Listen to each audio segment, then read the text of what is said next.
recording, Denny. They're gonna miss out on the beginning here. Maybe I just put my video on anyways because I should show my face probably.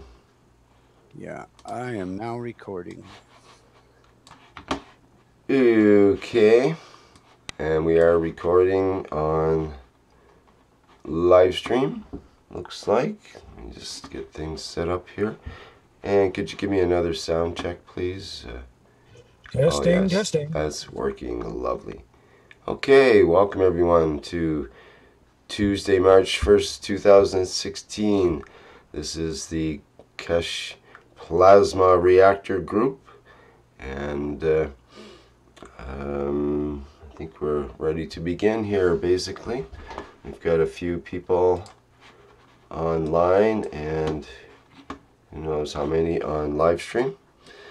And let me see, what do we have for the topic today? Who would like to begin today's meeting with their topic of interest? Mario, you got something you want to speak about? Or Libby, John, any others? Danny? Bring out those topics. Let's get going. I have something. I built another reactor this week. No? Yeah, I was able to wire the original one. If I could show you it. Sure. It's the exact same. Let's show you the reactor, I guess. Let's put the video. Let's see. Sorry about your face there, but here's the reactor. Can you see it? Yes. It's the same reactor that I built originally. I'm using Flower of Life, same one. You see, I had originally 4 here, 4 there, and I put the containment fields here. Mm-hmm. Right? And there's another 3rd star formation that will go outside here. That's Ali's reactor, isn't it? I think so, pretty much. Looks, yeah, it seems to be the basic layout, other than perhaps the heights of the coils might be different and so on. Yeah, well, my original one, I had 3 of them in a star formation here, and then 3 of them and another one upside down. But I laid them out flat because I'm pretty sure if I can get these nano coated, I'm coating some getting some. Can you see this? I got a zinc and the copper coil in a plastic bag. I don't know if I'm going to get copper oxide out of that or not. But when I power this, it should position itself if I put a sink. But here's what I'm really showing you. You see the Flower of Life there, right? Mm-hmm. Those are the field line interactions.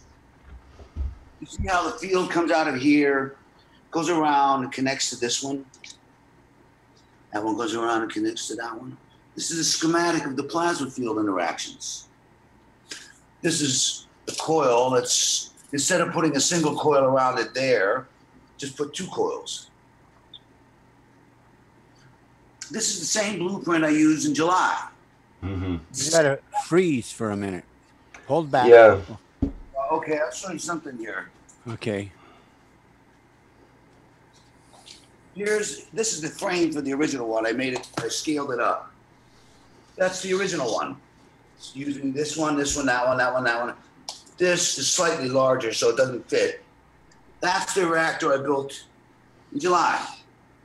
That is the same as... You have to hold the camera steady, otherwise all we get is a blurry image, Mario. Okay.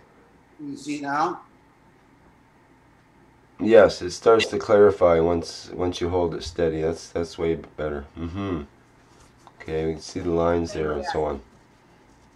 Same reactor. This reactor, I achieved flight, but I didn't video it, lift it up and smash into pieces. I had some of these lifting up, flying out. One of those flew out the window. This is like 6 months ago. This is You see, I'm saying the information here, it can't be a coincidence. I designed the last 2 weeks ago, the blueprints for the spaceship came out. It's this. I made it in July. Yeah, you got to freeze. Hold it. Hold right there. That's good. See the plasma field schematic? See, I've been trying to show you this, well, for weeks. I actually said I had a schematic of the plasma fields. You were all talking about it, and nobody seemed interested. I promise you, I know how to tune this to any field strength. This is set to the 5th mode. This one is set to the 1st mode, the original one. That means that's the atomic structure. This is a solar system.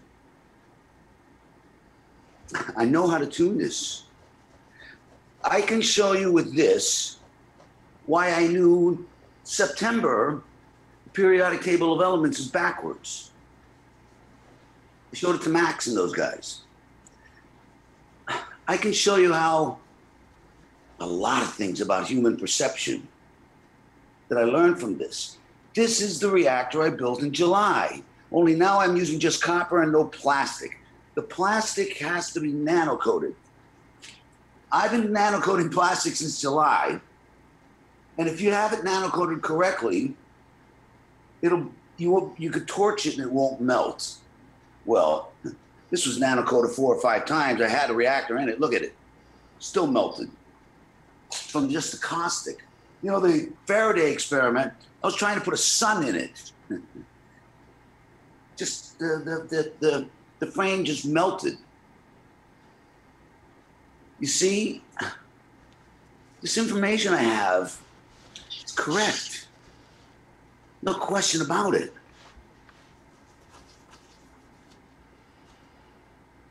See, instead of following the golden ratios, and I can show you with this, mathematics is a fool's errand.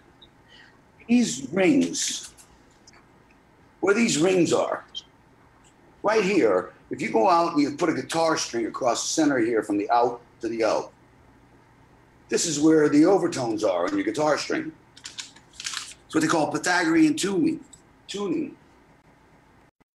This is where, if that's an A, that's a G, that's an F. These are musical notes. Everything in the universe has a frequency. It's not a metaphor. See what I mean? Mm-hmm. I designed a spaceship reactor in July based on this. Ali was saying, look how much it looks like the serial engine. I showed you this drawing last May, and I said it's the serial engine. This is actually more sophisticated than this one, but it has plastic. I was thinking about using 4 of these for the last star formation, but it has plastic. But this, I had 120 milliliters in there. These could hold double that. I doubt there's maybe the coils, but they're not really, those are conduits. The amount of GaNs I have on this reactor won't be more than I had on this one, probably. This is powerful flight reactor. Well, this is, the ones are in Shanghai. I left them in China, but this information is not coincidental. And I've been sitting on this for how many months and months and months. I'd have built this in January.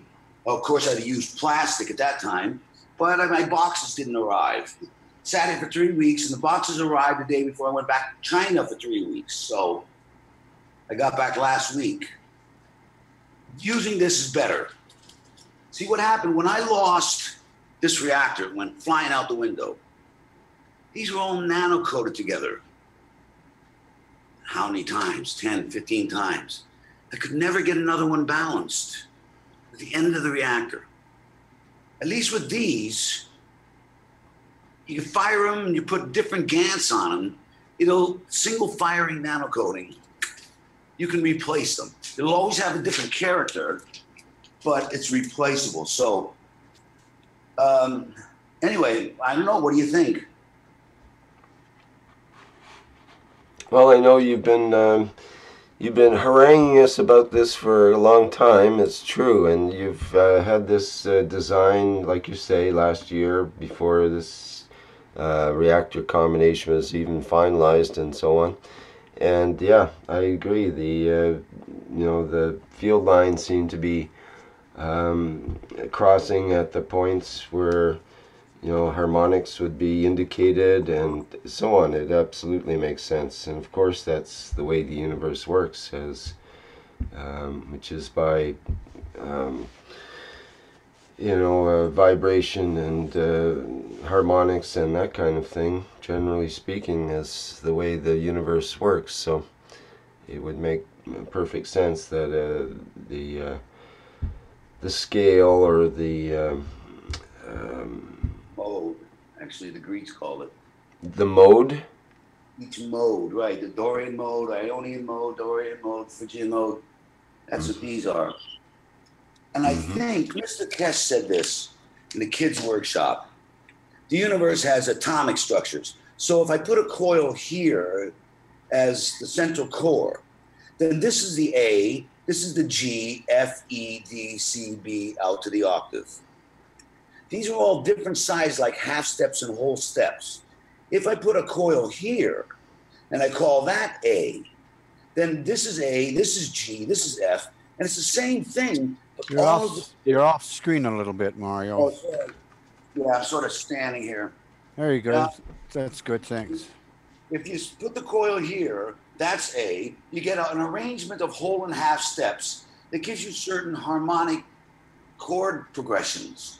If you put the coil here, you get it's the same ratios, but you go out one more. That's A, and now it's a different arrangement of whole and half steps. It's a completely different combination of harmonies. See what I mean? This is the atomic. Mr. Keshe said next is the molecular, next is the chemical, next is the biological, and that's as far as he went. I'm thinking this is either the Earth or the solar system, probably the solar system. So that's where I have this. So this is the A. That's the B, the G. That's the F, and I got to go way out. There's a way to reduce this into one octave to make the whole thing smaller, so you can still make it bigger or smaller, but I just use this drawing. That's how you determine when you put your flower of life here. You determined the size of your magnetical coil by how it crossed the intersections of your drawing on your. Exactly. See it right there? You can see it underneath it, right? Yes. So I spent the core there. And then these are where the field lines are crossing. This drawing is really not that accurate. It's close enough. See, I can tune this. And Nicholas is the one who said you can plot the periodic table of elements and you can plot the solar system. Well, if that's true, you should be able to plot anything. And with some help, I know how to put the periodic table of elements on there. This one is already set for that, but I can't really coil this. Too small. I have to scale it up. But I know how. See, I can tune, I can plot, tune, and replicate any field in the universe. How do you think it'll go as far as the more three-dimensional aspect? How do you think it'll go as far as a more three-dimensional aspect? For example, the coils, one coil may be lifted over the other, and so on, as the current incarnation. Position themselves. They will position themselves. Once I think I have to put a sync. I was just watching, I did not watch it last night. I think Mr. Keshe explained it again. Watching last night's, well, for me, it's last night's international workshop. Came on later and I didn't know it was on. So, I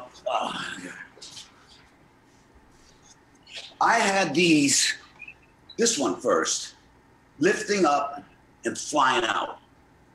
I never got it on video because I'd be like, wow, what's that doing way up there? And boom, it'd be gone. Most of the time, I heard it.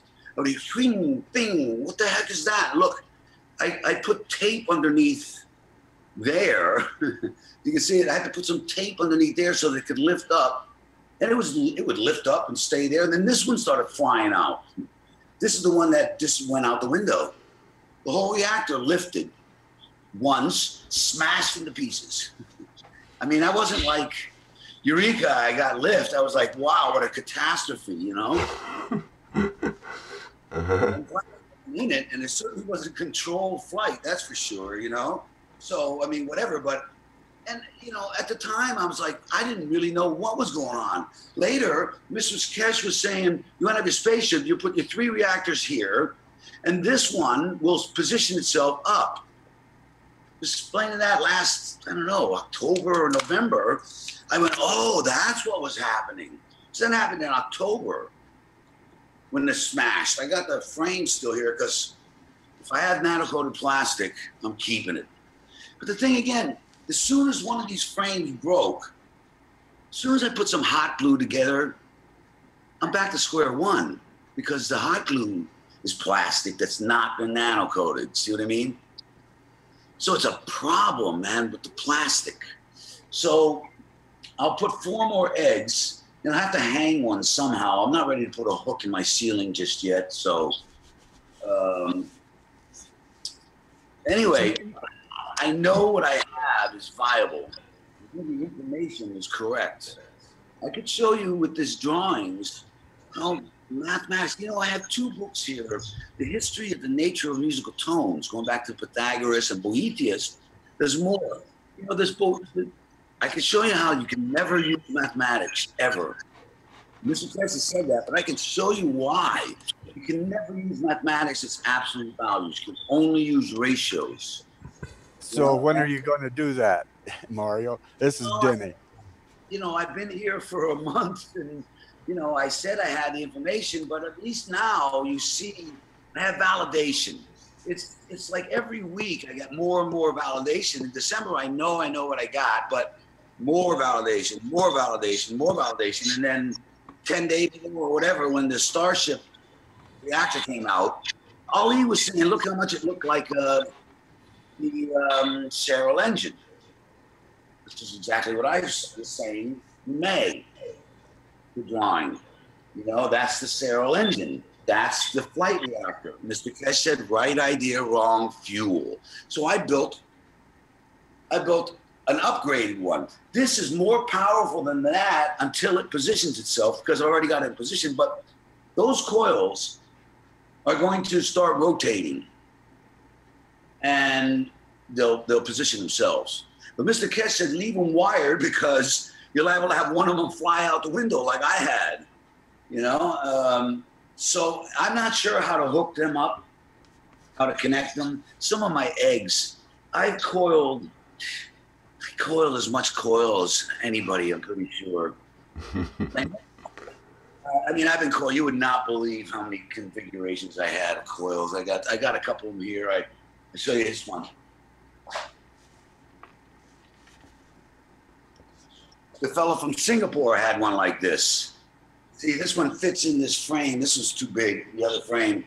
See, I got the 3 base reactors, then this one, and then I had the 3 base reactors, and that one, and it just barely fits. I have to keep increasing the amount of turns. And then I got to there, and it fit in the frame. I was like, wow, great. And then I looked, how much wire do I got left? About a meter. I needed about 20 more meters. You see, this is 20 meters. Well, here. So I ran that. When that happened, I was like, there's got to be an easier way to coil these, you know? And then the stacker units came out. I went, wow, you can connect them at the tails. Didn't know you could do that. Could you hold that up to? Could you hold that up to the camera again, please? Yeah, sure. This is the guy from Singapore. Oh, hey man, how you doing? I'm good. Yeah, but I have to have 3 of them, you know, not 1. Let's see if I got this right here. Yeah, there would be the 3 base reactors, and there's that one, and it fit up. That's why I made this frame of lattice. This is 10% larger, so this doesn't fit in there very well, but it fit. It fit. Yeah, there's a top reactor, but I got to have another one. Got to coil around like this. There's your 3 base reactors. There's your top reactor upside down. And then I have to have 3 more and one up on top. Ran out of wire. I was like, oh man, can't believe it. Spent, I don't know how many, 2 days building this. It's very nice. It's actually very nice to see the evolution of that single flower of life design. Thank you so much. Yeah, it is pretty cool. I think I was hung up on the flower of life. Leonard came up with some spiraling coils. My ideas were always really some version or other of this. That's why when I saw it, just put a single band around it. That's all you really need. Don't have to actually replicate the flower, so to speak, you know? There's so many of these versions of these, you know? But I had one spiraling, but you got to go in 2 directions. To try to start with 100 meters of wire, start in the middle, and coil in 2 directions at the same time. It's like, holy crap. Got to be an easier way, you know? And there is. There is. So thank God for Mr. Keshe, you know, showing an easier way to do that. But this is the same reactor as that. Mario, can I jump in here for a sec? Yeah. I just want to offer you a little insight that came out of Peru. A friend of mine, I taught how to build a reactor down in Peru, and they were concerned about the case for their reactor. And I suggested go out in the bush, find materials. They've got this bamboo-like stuff, and they've got some like really nice woods. And he made his case out of wood. Nano-coated with fire.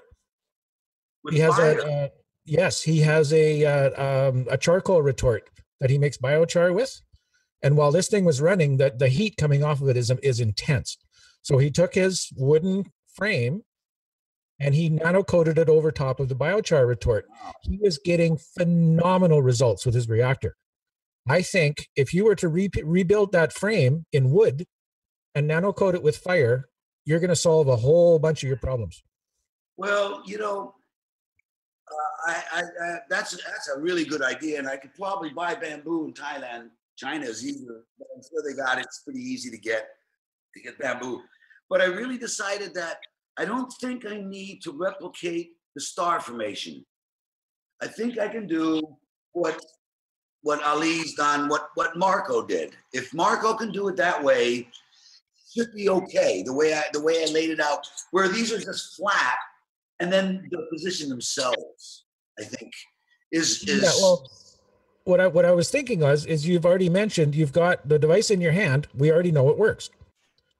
It's already flown. It's already positioned itself. The only problem is it's plastic. yeah. So if we could recreate that out of natural materials. That's true. You still got a problem with these guys. Gotta coat those. But the eggs, the eggs, it's the only thing I didn't coil. And these eggs, I might have to redo every one of them because they're pretty terrible.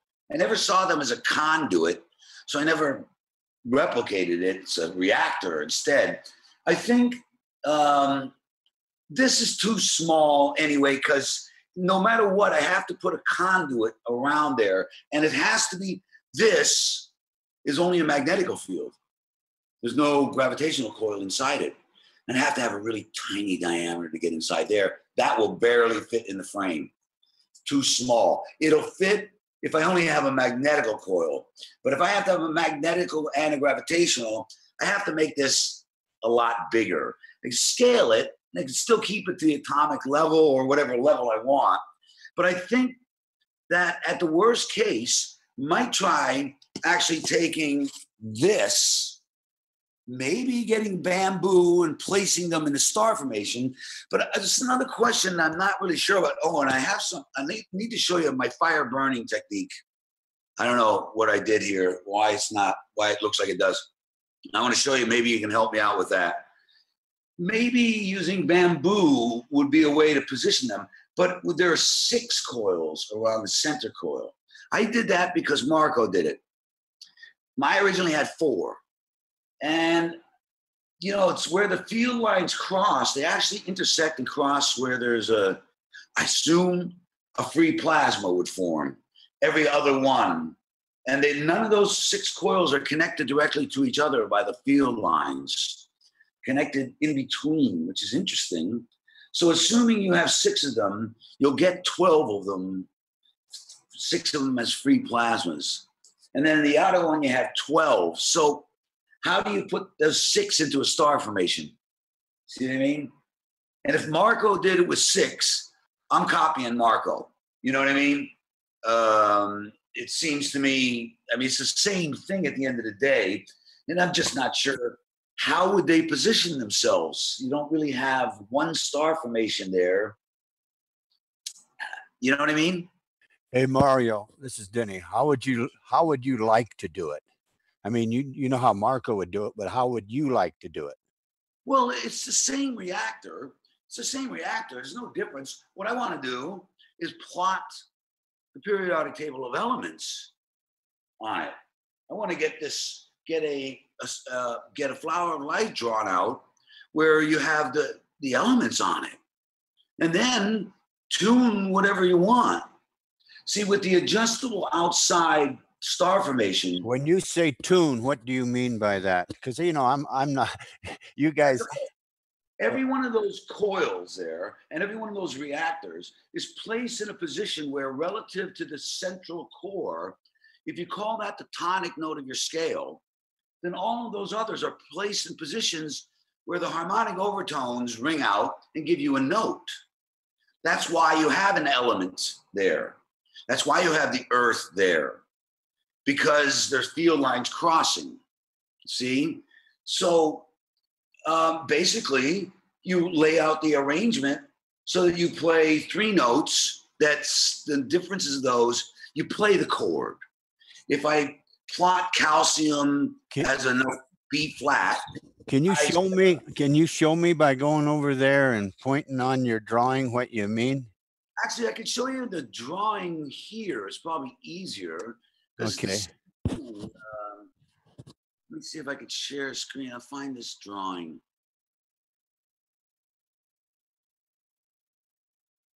Okay. Yeah, well, here it is. Okay, let me share screen here.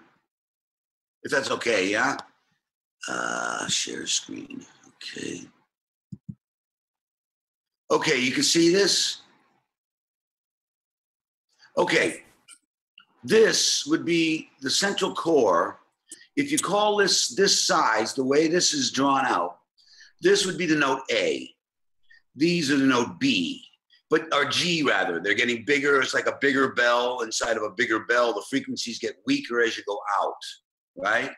So if you call this A, then these are G's, really from a G flat up to a G sharp. So something will be plotted somewhere here, right on the dot or somewhere in here.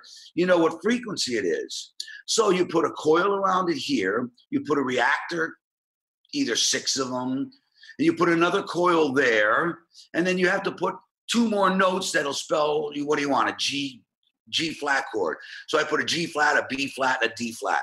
Those 3 notes will give me a 3-chamber reactor with 3 different ganses so they have a gradient and a stable harmonic structure, a stable plasma structure. When you, in music, in physics, in plasma, whenever these 2 field lines cross, the difference of those frequencies, it's like the 2 field lines balance each other out, and whatever's left over is equal to the mass. Its mass tunes to a note. These, if it's here, it's a G, or actually it'd be a G flat. If it's here, it's a G. If it's here, it's a G sharp, and then you get to the A's. So you can literally tune to whatever frequency is. You say this, you know, you have whatever, gold, turned out to be there. What note is that? Okay, so I put my containment field there, and then I put a ring of plasmas there, either 6 of them, and I have to contain them a certain size from there. So I get the measurements from here. I play whatever chord that is to B flat. Play a B flat chord. It'll ring out as a gold field. Now, you see what I mean? So anything that can be plotted on there, if you plot it as a musical note, you can replicate the notes by playing the chord. That's what that reactor is there. It's got two containment fields, but it's actually going to have 3 rings of plasma. So you have 3-note chord. You really only need 2 notes as an interval to get the same thing. But I guess it depends on what you want to do. If you want to get calcium, you could probably just use 2 notes. If you want to have the hull of your spaceship, probably want to have a more stable field. It's that kind of thing. Does that make sense? No? What would you choose? No, I mean, a 3-note chord is considered the basis of our harmony. 2 notes is not considered stable enough to be a harmonic entity on its own, even though it is. The trinity, the trilogy, the 3 layers of the skin, having 3 gradients, something about that, the trinity, you know, like a triangulation, you know, a three-sided stand you can put anywhere. 4 legs, it's out of balance, but you can find balance with 3 legs in any environment. That's why they use three tripods for cameras and such. See what I mean?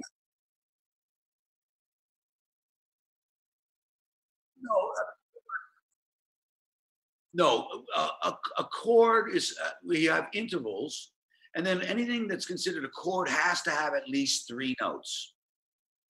Yeah, right. Now you can have 4-note chords, but basically a 4-note chord is the triad plus another note. That's how you think of it. It's a 7th chord. Okay, you have the root, 3rd, and 5th. There's your triad. You add the 7th. If you take those triad notes out, you don't have a 7th chord. You got some other chord again. See? So yes, you can make 3, 4, 5-note chords, but at the end of the day, you subtract every frequency from every other frequency from every other frequency, the primary ones, and then when you get those sums, you subtract those from each other until you get down to 1 frequency.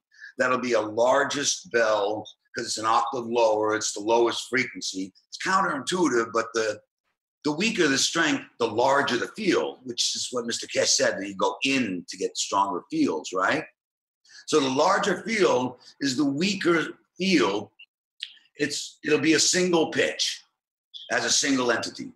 So the one I made, even though I couldn't tune it, it's still tuned to a chord. I just don't know what chord it is because I don't know how big the ganses are, how big these individual fields are. You know what I mean? So, and you see, that makes sense? But with containment coils, if I can get the periodic table of elements correctly laid on this, and you know, like I said, always you subtract the frequencies to get a new entity. Whatever the total or the difference of them is the new entity that's created. That's why I showed this to Max and those guys. Why does Mr. Keshe add atomic weights when he's using the periodic table of elements? When it's the difference of the field strengths. See what I mean? And I showed that to Max and those guys. Periodic table of elements is upside down. That makes sense? I wouldn't even have said that because you'd have thought it was crazy, but Mr. Keshe said it last week. But I told it to Max and those guys last September. Mr. Keshe said the periodic table of elements is upside down. You have to put that spiral from the outside in. I said I found the spiral, but it had to be calibrated. I just kind of left it at that because you kind of, well, anyway, you wouldn't believe me anyway. So I know how to plot, measure, and replicate any.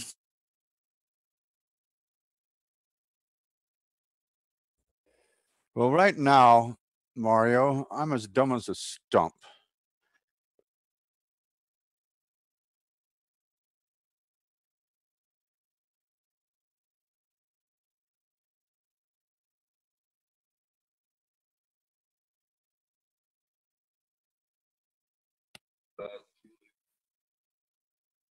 Yeah, well, yeah, it doesn't make much difference if you're dumb as a stump. You can start from where you think you might be. So what he's got here is the flower of life, and he's explaining things so excitedly because he's really excited about his knowledge. Hello, hello. Hey, everybody.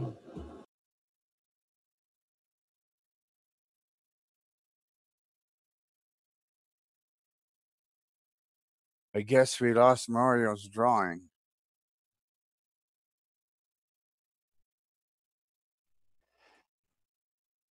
So I can't quite. Hi, Mario. Here you are. Lost you, Mario. My computer's unstable internet, but I'm not saying nothing. Look at me. Look, I nano coated this with fire. I don't know if you can see it. It's rainbow colored. It's not really black. Is it nano coated? This is one of my Faraday cages that failed. Yeah, not quite enough heat, and it cooled too quickly. Say it again. What? Not quite enough heat, and it cooled too quickly. Ah. Now, I did some eggs, and I got sort of the same problem. What do I have to do? Go around and around and around in one direction all the way? Because I got a lot of coils nano coat. Or actually, I think it was Vernie who described it with the torch. You heat it up to the point where the copper turns shiny. It turns into a shiny gold-like color at one point, and after that, the black will form on it quite rapidly. As soon as it gets like that color, is that it? As soon as it gets to that sort of bronze or brassy color, sort of a bright color is a good way to put it. Just before it turns to red hot, it'll turn to that color, and you don't want it to go to the red hot point, only to that color, which shortly after that it'll turn black by itself. So it's be a little trickier with multiple coils and so on to get the inside and the outside to the right temperature and all that. As mentioned by John, you might get spotty places depending if it was cold in the environment and the item was cold to start with, then it's more to heat up. So we might try preheating in an oven or preheating the whole thing with a torch first, using a. It's pretty hot, so I think it's okay. Yeah. Another thing to keep in mind is the shape of your flame. If you go just down to Home Hardware or wherever and buy a torch, typically you'll get what's called a tiger torch, and the flame comes out kind of a ragged, spread out, ugly flame. But if you can get the old style propane torches with the pencil tip on them, you'll have much better success at controlling your heat. Well, the only torch I could find, here, let me show you. Yes, I looked around. I could not find it in China, and I found this on the guy selling cigarette lighters. Yeah, that's a pencil torch. That'll give you a nice heat, but you need to turn it up. Where do I put it? You see, there's like the red there and the blue there. Where do I put it? Where the blue is? Well, you've got two blues. You've got the bright blue, little skinny one in the center, and then you've got a very, very dim blue one around the outside of that. It extends about an inch past that. You want to be just on the tip of that, really light, like the dim blue. So where do I want to put it? Like there? That close? No. Just at the tip of the flame. If you turn it on and look at the flame, you'll see a bright blue, and surrounding the bright blue, there's a very dim blue. I'm inside here with the air con. I don't want to turn this on too much. Well, you'll need a dark background to see it. But there'll be a really light blue, little skinny little pencil tip inside, and around that will be a darker blue, very, very difficult to see. But you want just on the tip of that darker blue. Okay. That's where your maximum heat's going to be. Okay, man, I'm gonna have to practice. It's an art. It's like music. It's something that you just have to work at until you get it. And once you get it, you wonder why you didn't get it before. But it seems like every time I get something down, I'm doing this. Can you see it? I've got one of my coils there, and I got a zinc coil there, and I just took that apart. Shoot, I'm gonna have to attach to a motor that just came loose. So shoot, I shouldn't have. Okay. But that's, I guess, I don't know if it's gonna work laying down like that. Have you You're trying to make CO2 in a bag? Yeah. Yeah, you need to be able to adjust that the spacing between them very, very accurately, because when you're doing it dry like that, the spacing is absolutely critical. I know. You know, I like I have two of these guys that they ordered from me, the Max and those guys. Using that, I was able to. I have to fix that now. With the electrolysis, man, I got really good at getting ganses, and you can see, you can measure, you can see you set it for 1.5 volts, and you can see how many watts you're getting by how close the plates are, so you can actually position the plates. My experience is that they need to be really close, so I tried laying it down like that. I only did it this morning, and so getting ganses this way, it's going to take me a week, maybe 10 days if it works. I don't know if laying it down like that. I mean, have you guys tried it yet, doing that? I don't think the orientation is really going to matter, but I do know the spacing, the distance between your two systems is going to be critical. And looking at your system, because you're using a cylindrical field for your nano coating, it's like trying to tune a really fat string to a really specific. Yeah, I know. Thought about that. I'm nano coating some plates right now. I'll put a plate on there. I'm going to try some other things, but I don't know how to test it. With the electrolysis, I can just look and see the connection, you know. But with this, I guess it's trial and error, and could take me a month or something. So I'll let you know what goes on with that. So, yeah, I know the spacing. I found I needed to keep the plates really close together, but not this close, maybe. But I don't know how else to do it, you know. Okay. Back to your egg coils with your heat coating your egg coils. Yeah. If you were to hang them on a single piece of wire that you can spin in your fingers, and spin it in front of the flame, instead of trying to move the flame around it, hold the flame steady and spin the coil. So I have it hanging some way that I can spin it around that way, right? Just have a straight piece of wire that you can spin like a top between your thumb and your finger. Oh, right, okay. Yeah. I was wondering about that, trying to walk around the coil and stuff. It's not really working. Too much work. Spin the coil. Yeah. All right, thank you, man. Thank you. Yeah, no worries. Actually, is this John? Am I talking to you? Yes, it is. I really appreciate your videos, man. I Thank learned you. a lot from those, man. Yeah, you could do as many more of those as you want, man. Well, anyway. My expertise is in the mechanical aspect. I'm a tool and die maker by trade. And I watch people struggle with the mechanical stuff so much, and it's so easy once you get it. I have to teach them how to do it. And once they get it, they run with it and go crazy. Yeah, well, I kind of got it. I didn't run with it that well, but I'm working on it, man. I'm the worst mechanical thing ever, man. But anyway, I'm persistent. So, but before I go coil those, and I don't know, like this egg, is it seem okay to you? Or, I mean, it should be okay.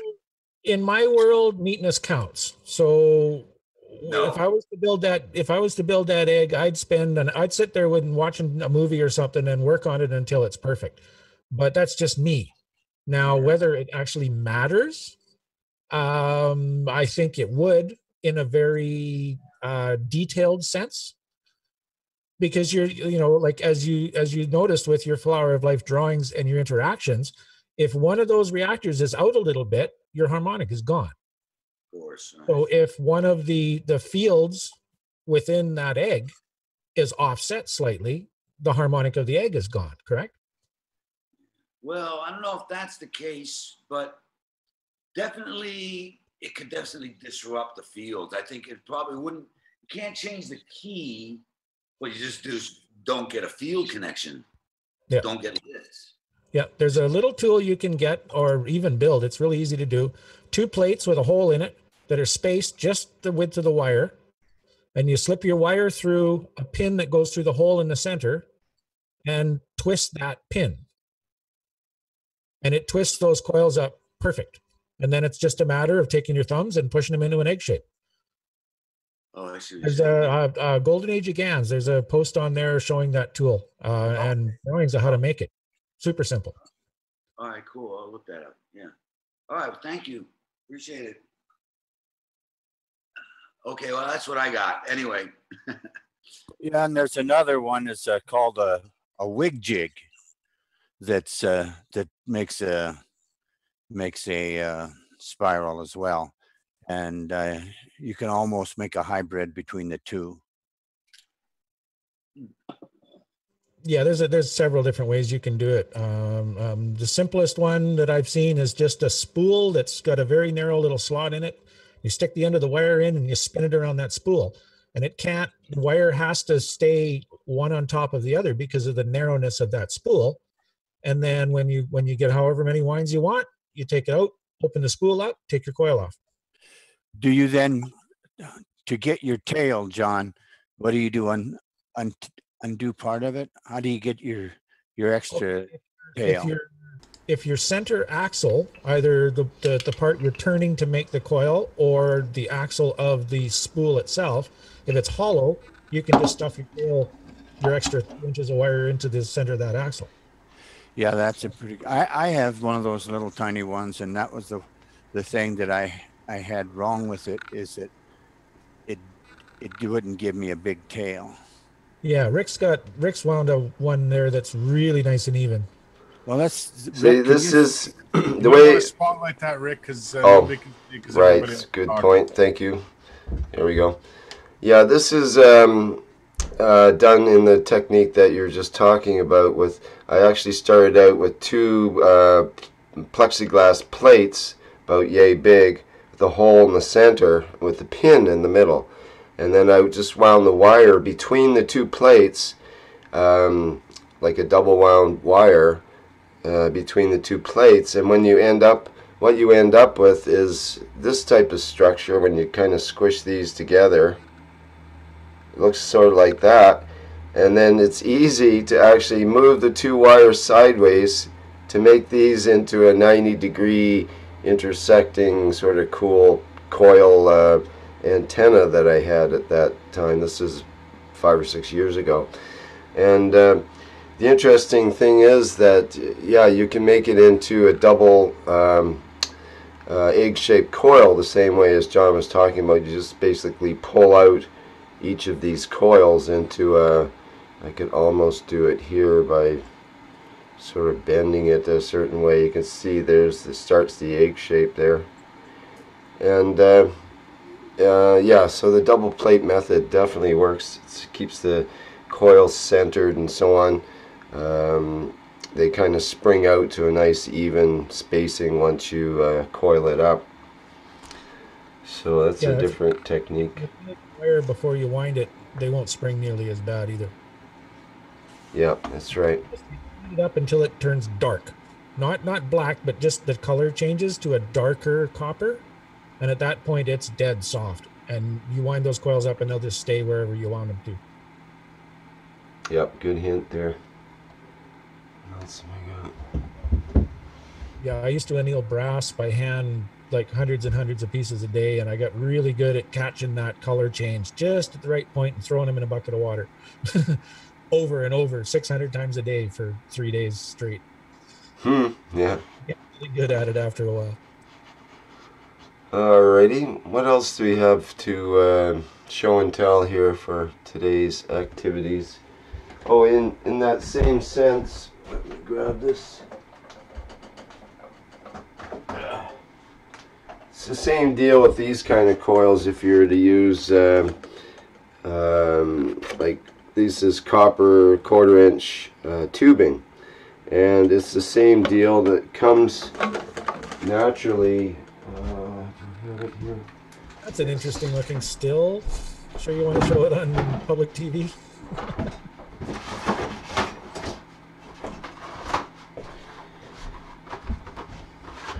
Comes in a box like this, flat coil, and I'll just do a demonstration here so you can look. It's quite a nice way to go in a way. So that's the way, this is the way it comes from the Home Depot or plumbing store in the box. And then it's quite easy to just grab one end and gently pull it apart, and everything sort of self-centers, and then you can take two of those and put them together. And oops, this one didn't, it's not quite together, but you can join them. I've got a little plastic joiner. You can see there that the pipes can join together, and you can create structures with that can enclose fields, or you can run fluids through the structure and that sort of thing. The idea being that it's quite simple to create these kind of structures while it's already flat in the box, and you just you know, if you can design things that end up being simple without having to create the structures too much, then it can be useful. So it's a jack in the box, instant structure in a box. It'd be nice if we had we could transport our structures flat, and you get them and you just open them up and pop them open into their 3D shape, and you set it up and you've got your reactor ready to go. Give it a whack like a top hat. Yeah, that's a good idea. Flat for shipping. Pancake coil. Yeah. Okay, Yes. anyways, that's a little side note there, you might say. Rick, I can show you. What else we got going? Rick, It was this an is interesting thing that Guy actually came up with last week, and I heard him playing around over there in the last Knowledge Seekers workshop, but I wasn't sure what he was up to. And you know, I've shown these before, which are these eggies, they're called, and they're egg-shaped containers, and they've got a screw-off top here, and inside, in this one I've got a ping pong ball and some GANS water. And so the cap screws on, everything's sealed, it's got little O-rings, plastic O-rings, rubber O-rings. And this also comes apart here. I could take this part off, leaving the bottom part here and top part separate. And that way you can put an actual ping pong ball inside, or GANs, or whatever you want to do, and seal it up if you have a large object in there. So what Guy did was he took this thing apart and he put the double coil in there. So it's a really nice little arrangement. It just fits perfectly. And there's like no, it's a tight fit. There's no flop in there. And he happened to he made the coil before, he just happened to have that, and the eggy thing just happened to show up, and they both happen to fit perfectly. So it's kind of an interesting containment for the fields, you might say, and a place where you can have GANs or other liquids surrounding the nano-coated structure. Interesting, Guy. Thanks for that idea. Might inspire someone to do something with it. Okay, Well, what else we have? Any questions or comments, ideas? Phone's back on, Rick. I have a We're question open about to water. suggestion here. Headphones. Sorry, Oh, go ahead, Denny. Hello. Mario. Sorry. Oh, okay. When you're talking about the GANS water, So you're I'm talking getting, about oh, I'm seeing. This because I don't have my headphones on, and I'm thinking I'm hearing everyone. Good for wandering around the room. Okay, sorry, I can hear you now. If you were desperately screaming for help. Do you Pardon me? mean the water you siphon off from the GANS, or do you mean GANS water that you treated with a banana or whatever on top? What do you mean? Well, by GANS GANS water, I would mean Like if this was a container of GANs, then the GANs would settle to the bottom. In fact, you can actually see GANs at the bottom of this. That's water And that forms on. the water is what forms on top, yeah, and that would be the distilled water that's already been washing out the GANs maybe 3 or 4 times at that point. So it should be just the water, nothing but the water. That's the way I understand it. If anybody thinks different, please speak up.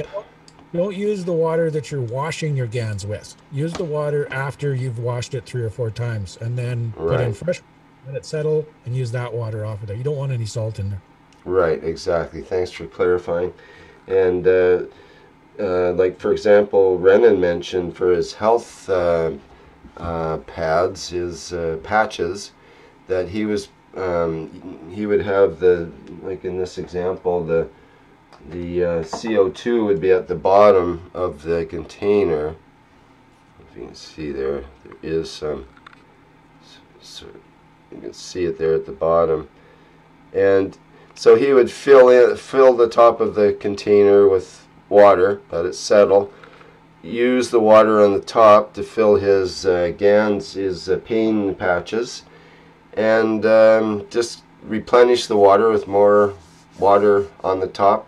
Keep the same GANs in there, and he says he can just repeatedly do that process, putting the fresh water in. It gets charged by the GANs that's already in there, and you don't have to use up your GANs that way. You just use the same GANs, and he's gone through hundreds and hundreds of these pads by just replenishing the water.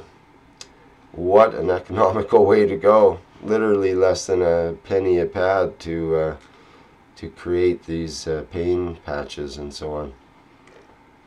Quite amazing to hear these stories. Down in Peru, he's got about a gallon of GANs, and I'm laughing at him constantly when I'm talking to him, because he's got so much GANs he can feed the whole town for the rest of their lives, because he never has to use any of it up. Yeah, that's a very interesting concept. The water takes the energy, or the fields. It's like the information is imparted without the actual materials being imparted. Yeah, just keep in mind, if anybody is going to do this, just keep in mind it doesn't last forever. The water will eventually neutralize itself, and that energy will be lost, which makes total sense, because otherwise all of the water on the planet is going to be totally charged up and right, a single drop of GANs would make all the oceans turn into GANs mush or something. Exactly. So what we're thinking, we haven't done the experiment yet, but we believe that if you want to reset your water, just leave it in the sun. Oh, like you mean the actual pad could be left in the sun? Well, if you left the pad in the sun, it's going to be a wet paper towel. Because that broad spectrum energy is going to go in there and just neutralize any specific energies that are in that pad. That's the theory. We don't know. We haven't tested it yet. But there has to be some natural way to reset that energy in the water. And isn't it reset by the GANs when it passes close to the GANs? Or you mean the GANs water itself loses its energy over time, like overuse, let's say? I don't know if use will use it there, but I do believe that over time your pads are going to get weaker and weaker and weaker until they're eventually just wet paper towels in a baggie. Right. Well, that does make sense. Like if you had the water with the CO2 GANs or something, like in a health cup, for example, it should retain its potency because of the GANs would be there to constantly recharge the water, invigorate it with the fields, I understand. Yeah, that's why in my health cup I do have about half an inch of GANs, CO2 GANs in the bottom of the cup.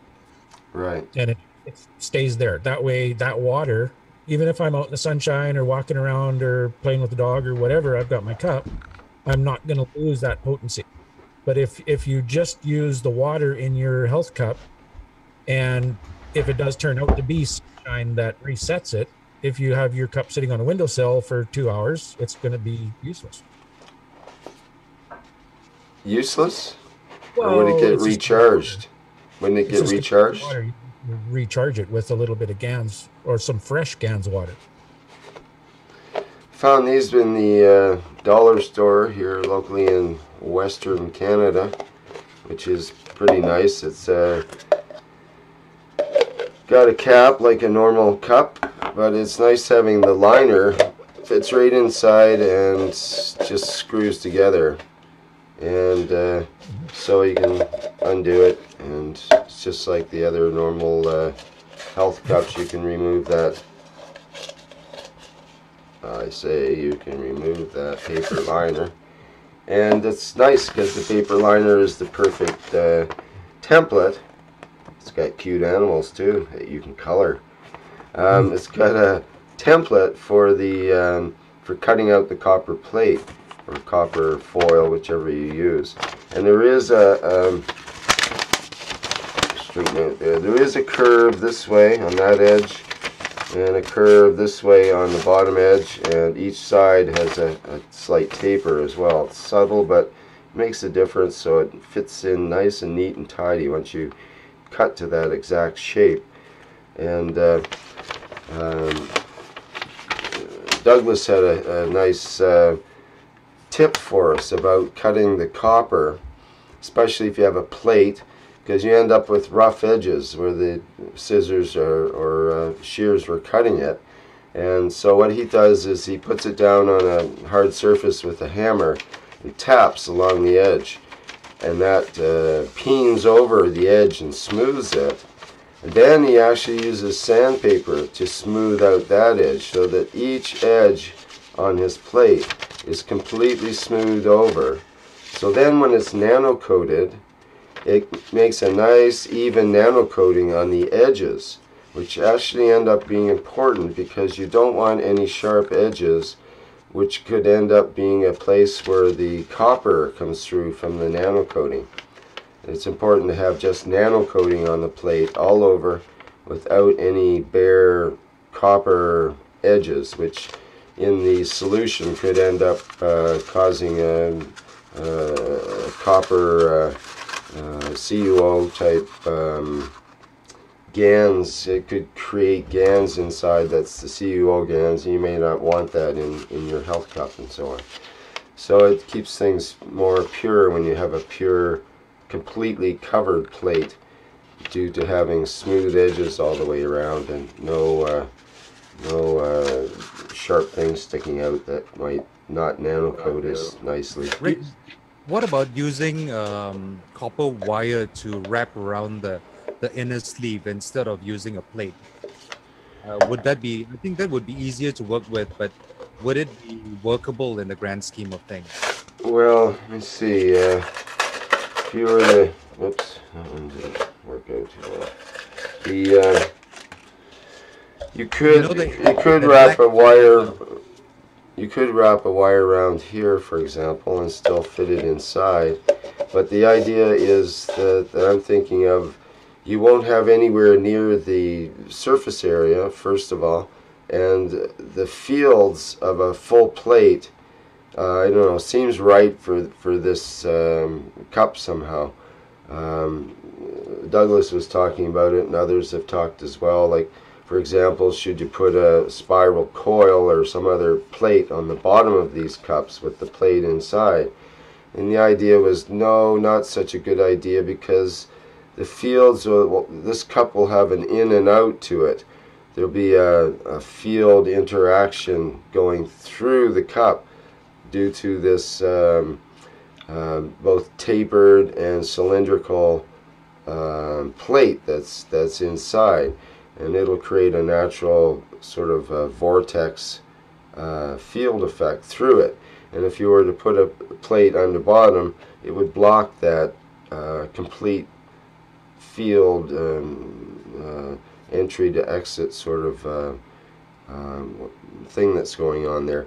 I'm thinking, like perhaps wire would work, perhaps wire with the right spacing and so on would be correct to keep the plasmatic fields inside and so on. But I think that the plate, in this case, it just seems so natural to have a complete plate in there, and that seems to be what's been recommended for most people. Douglas seems to recommend the plate rather than the wire inside as well for that reason. Any other comments about that? Yeah, I'd need to go out and buy some plate which is thinner and easier to work with. The plate that I have is too thick and it's quite difficult to cut. Right, you can bend it easier by heating it and doing that whole process of annealing that John talked about earlier. That would be helpful there. But I got my copper plate. Just a second here.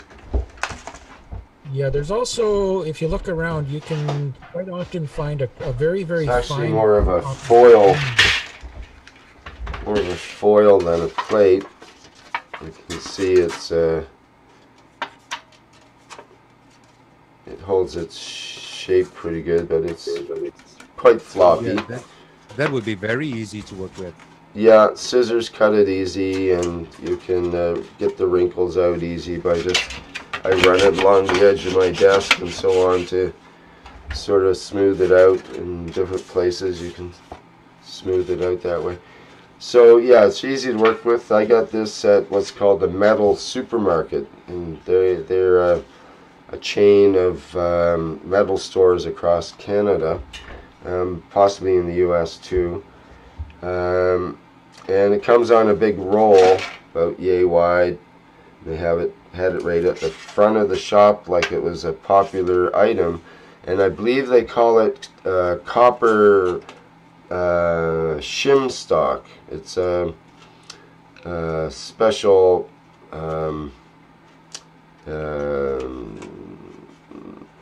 thickness of the copper that's easy to work with to make shims out of and so on. You can make copper gaskets and that sort of thing. Did you, Rick? Did you see a manufacturer's name on your container? On this container? Okay. Yeah. I don't know if you. I mean, it came from like a dollar store, didn't it? So yeah. You probably don't get a manufacturer's name with it. It's of course made in China. It's called Travel Mug. Travel Mug. Travel Mug, imported right. in the U.S. by Greenbrier International Inc. In Canada from DTSC Imports from Burnaby, BC. So that's DTSC Imports, Burnaby, BC, V5G4P3. That was the Canadian one. The other one being a Greenbrier International Inc. Yeah, I didn't find that in my my dollar stores. Oh yeah. Okay. Well, this was a new edition. I'd never seen these before until last week, and they were in the ordinary cup area, as opposed to a special aisle of the place which I've seen these before, similar. Well, what was your price on that? $1.25, pretty hard to beat. That's very hard to beat. I ended up paying something like $4 or $5 for mine, and I had to buy them from a company called Save a Cup out of California. Mine's a little bit different. And because the threads are at the bottom of the cup. The bottom of the cup, yes, right. Instead of at the top. Yeah, I like the top idea. That way this is all sealed in its natural way. There's no chance of leak around the bottom and that sort of thing. I mean, the insert threads, you would think it would be near the top like yours are, but they're near the bottom. if you want, I can show it on my. Sure, might as well while we're on the topic. And I also wanted to show my my jig that I was making for turning coils in spirals. All right.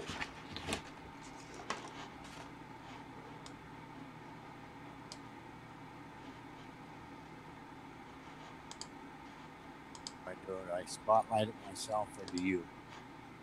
I got you. There's my face. Okay. Gotta do it again, Rick. Okay, there we go. Let me see here. I'll see if I can. So this right here was just a cap to a sewer cap, and I cut the this bottom off. I was just wondering if I had it sitting here, and this is just a wooden wheel, and so it's a little hole right next to the prong that comes out, and the prong is a 1/4 inch all thread. And so if you want to see your coil when you're doing it, then you can tighten it down with a nut on there. It's very similar to what John was talking about. It's also similar to the one that I made myself. And so you want the same width as the wire that goes in there. Now the one that John's talking about also would have a little so that this would not be centered, but it would have nuts and pin right here so that it would be very straight, and you would feed it in through the crack, and you would spin either the shaft, which in this case the shaft is also the wheel that I have, and this little tail here sits into a couple holes to hold it right. And so I was thinking of making bigger, so I would cut this cap down like this, and I want to be able to see like this one is. I want to see my coils, so I would probably cut a groove in this too, so that I, like a window, so that I could see how many coils I had going, because I can't see through this. And it would be stronger, Denny, if you took a spade drill, like a 3/4 inch spade drill, and poked 6 holes through that cap around the circumference. Oh, we lost you. Denny, you're muted. We lost you, Denny. Lost your audio. Going back on now. There I am. Like what you said, John, I would also do that. I don't know if I need 6 or 3, but I would do it around the outside edge. This is a smaller one, and so I could, just have it here and here and here, and the pins would be in here. I would screw them into there. But for the larger one, you could just you'd put them on the outside, and of course that would hold it. It would hold it flatter. That's the whole purpose of it, is holding it flatter right up against the wire, so the wire can't move on you. It's going to have to be forced into a spiral. And so if you have it with just the nut, you might get a walk on you a little bit. It might tilt or something with the nut. So you may want to fasten it, like John said, with more fasteners. Yeah, that's what I found exactly. That ran into that same issue. And I have a problem with this one here because I didn't put my hole close enough to my peg. It sits out too far. So back here, I have a T-nut on it. See, and so I put my hole next to my T-nut. I probably would next time just drill right close in there. It doesn't even, it's just for my wire. It doesn't even, it can be drilled on an angle just as long as it comes, it's really close to this pin. So you can get that wire down in there a little bit better. Otherwise it doesn't quite work smooth enough. Now, John says he may, it would be nice to have a hollow tube in there. So when you fit the wire down there, it would just go right down the center of that tube.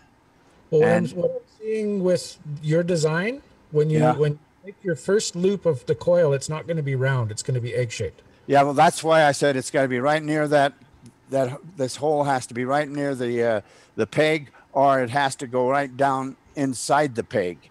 Yeah. So the other option that you could solve that problem with would be to use a small washer that extends out to the outside edge of your hole for your wire, and then put a groove in that washer. Yeah. So that the first time you make the loop, it's perfectly round around the outside, and you don't have that little 90-degree bend in your wire pushing your profile out of shape. Run that by me again so that I can understand it. It's just like a lock washer that you've cut a groove in it. Is that what you're saying?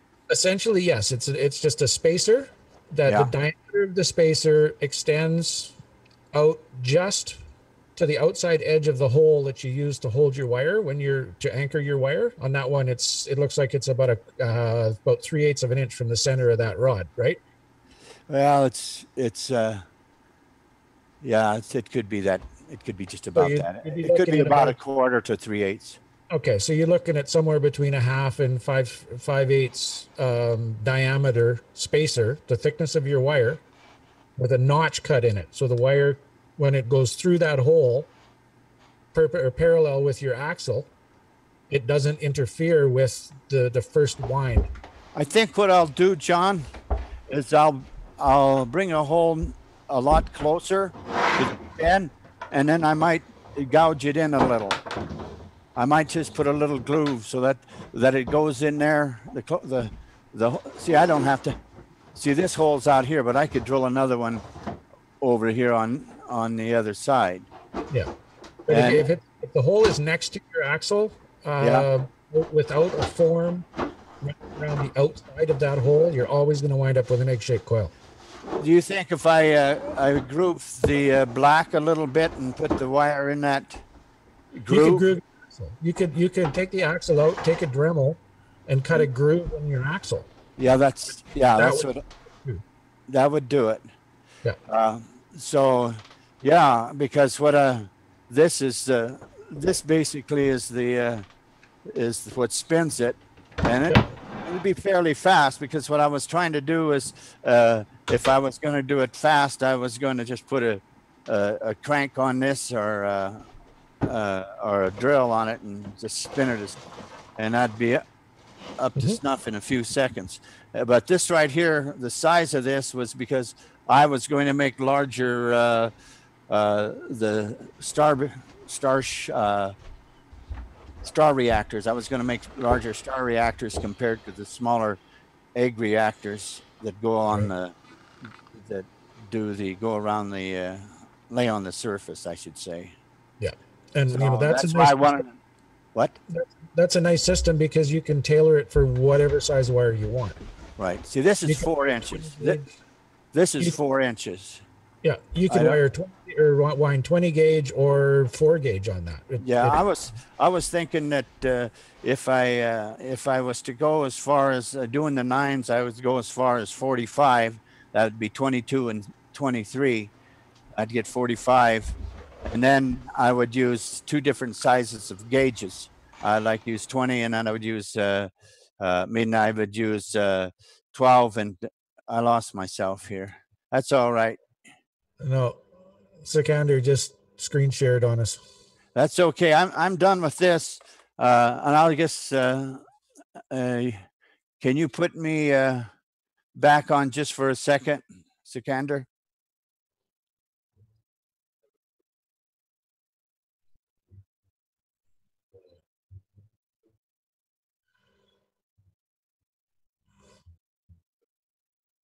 There we go. Okay, so see, that's where this one screws on.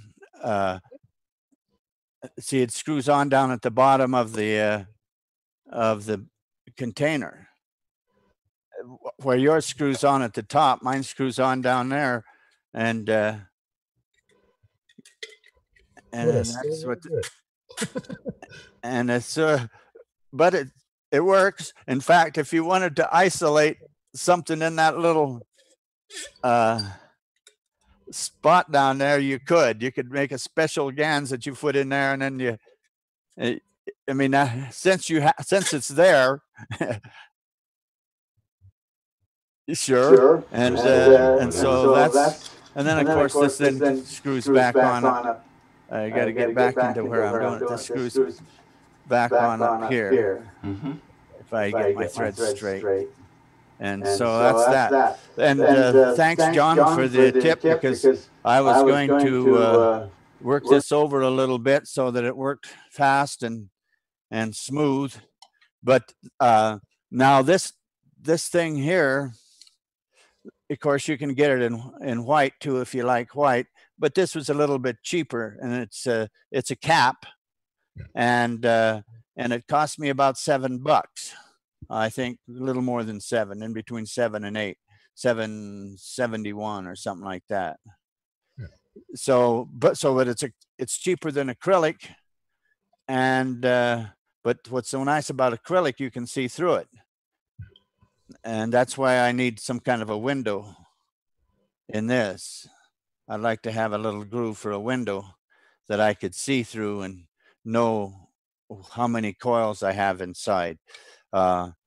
So I would just wanted to share that, because it looks like it's a clobber shoe, but it moves fairly easy, especially when I have it on its rack and it goes through the shaft goes through the rack.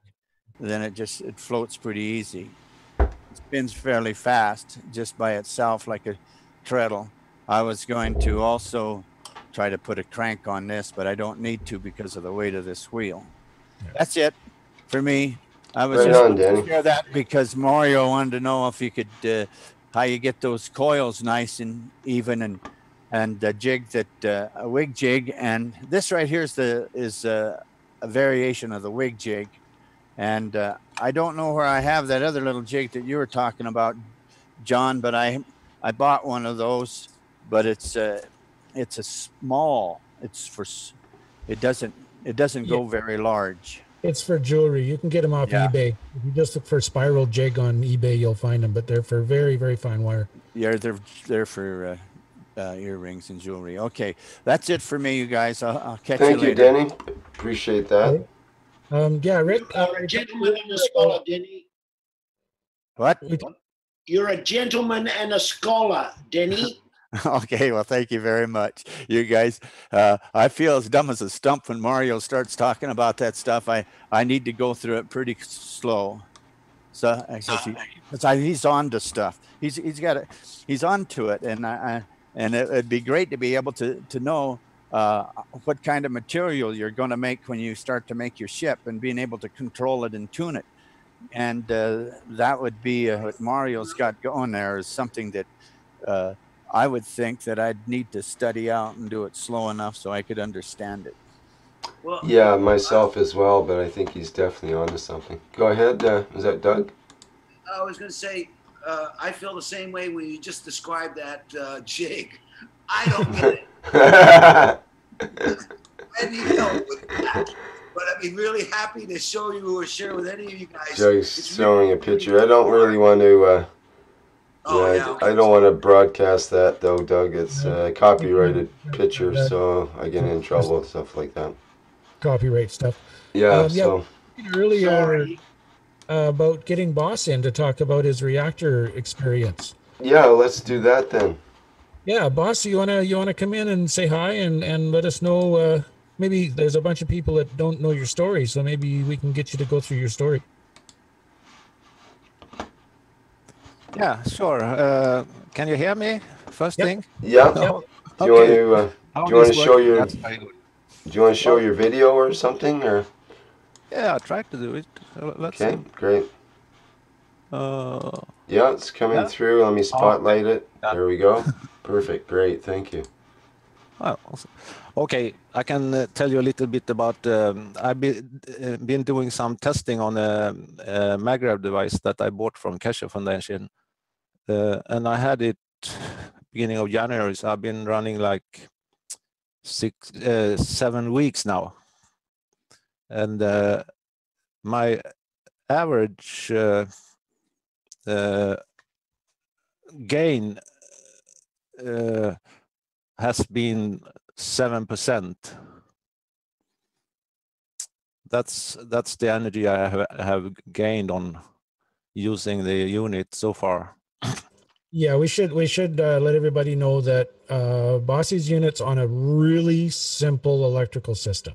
Yeah, it's a very controlled thing because I have a little cottage and I know exactly what the load I have and it's permanent load and stuff like that. So yeah, you know, there's not a lot of wire in his cottage. So no, it's not.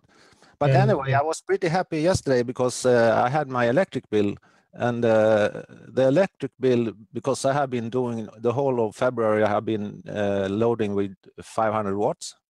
So I know exactly what load I have had on it, on the system. And when I compared to my electric bill, it was near 20%. So that was pretty nice. excellent. So I'm really excited to see what happens when I go on and see if it will improve. Oh, it'll continue to improve for several months, Bossy. Yeah. And this was the this was the MagRav unit from the latest one from Keshe Foundation. Yeah.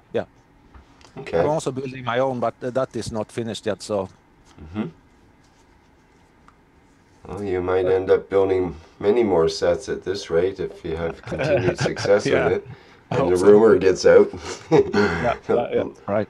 Yeah, the people I've been talking to is pretty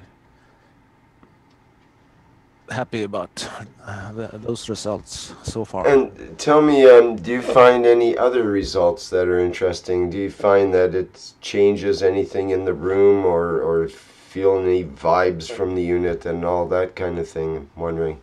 Yeah, I've been trying to feel it out, but I can't really say I feel anything special. Okay. The one thing I was testing was because I've been doing 500 watts now, but just for 24 hours, I tried to put on an extra 1200 watts, and that was the first time I could sense on the unit it was a little warm. It wasn't hot, but it was a little warm. Mm-hmm. So I didn't want to run that permanently, but actually I'm going to try tomorrow to put on more load again and see if I still get a little warm or if that is a little bit warm is not an issue. If it tops the thermal breaker that's in there, you're just pushing it a little bit too hard. Yeah. But to warm it up, it's not a big deal. If it gets a little over comfortably warm, if it starts to feel hot, then yeah, shut it off. But if it's just comfortably warm, let it go, because in 24, 36, maybe even 48 hours, it'll cool right off, because the nano coating time and the speed of the coating is partly determined by how hard you load it. Yeah, that's why I'm going to try now to put a little more load on it to see what happens. So John, I actually measured the temperature. It was 37 degrees. That was the most. So. Oh, okay. The thermal breaker set.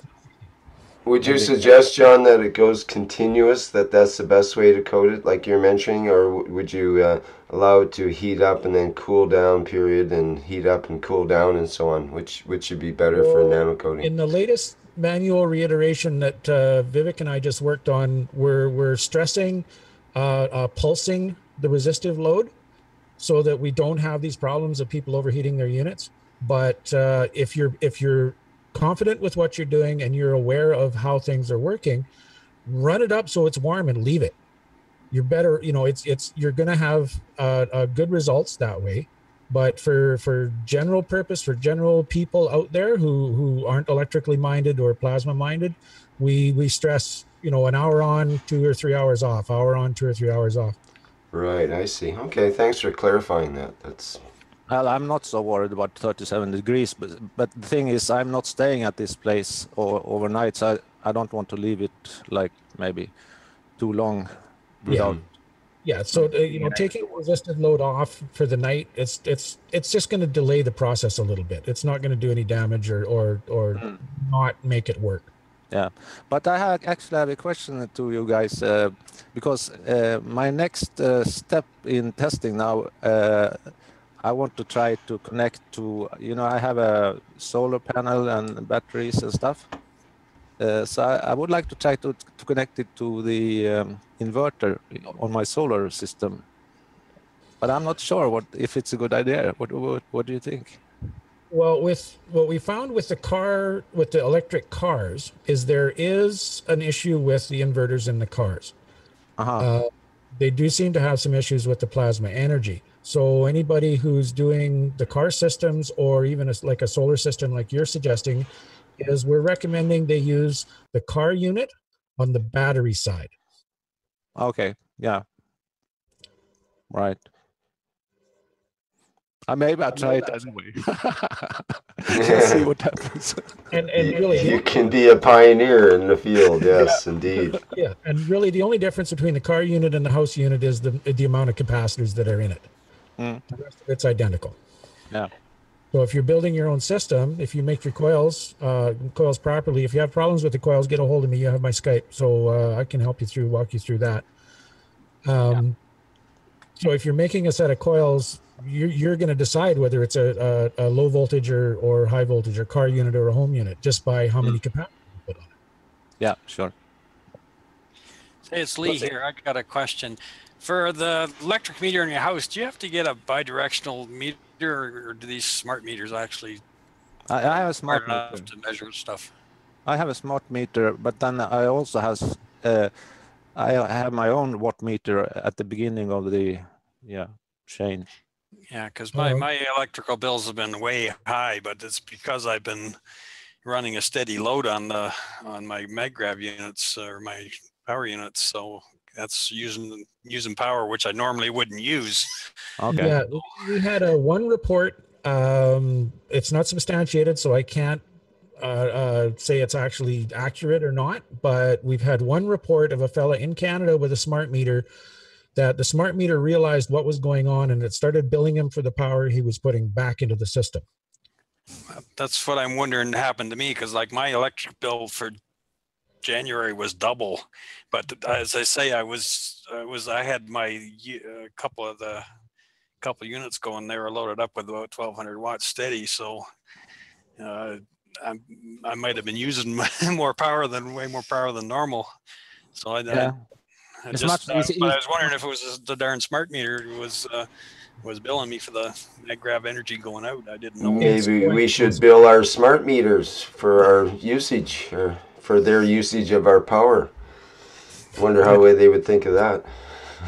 Well, it's easier for me because I know exactly what load I have all the time, so I can compare very easy. Yeah, you're in an ideal circumstance that way for testing purposes. I know when people have solar. I'm in Alberta here, just south of Calgary, and I know when they do solar here, they have to get a bidirectional meter installed. Right. Is that a bidirectional smart meter? Is that the idea?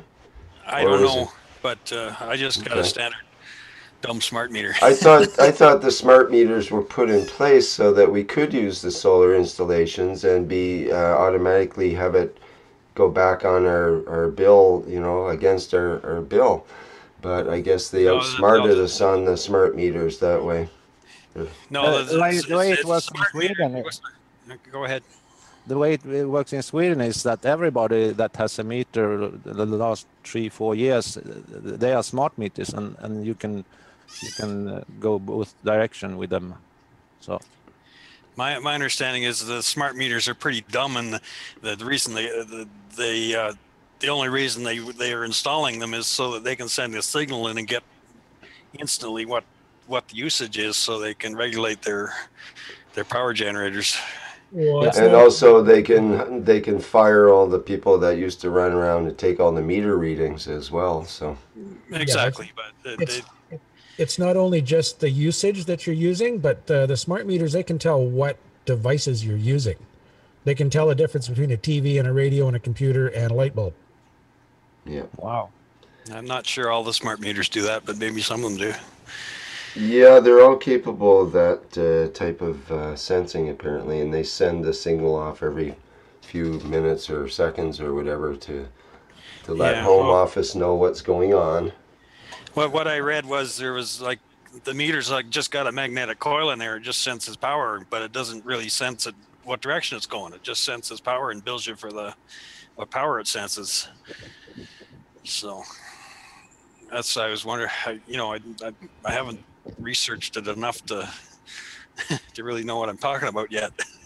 I think the biggest difference with the smart meters is that they can actually talk to it. They can send messages back and forth. That's the smart thing about them, I guess. Yeah.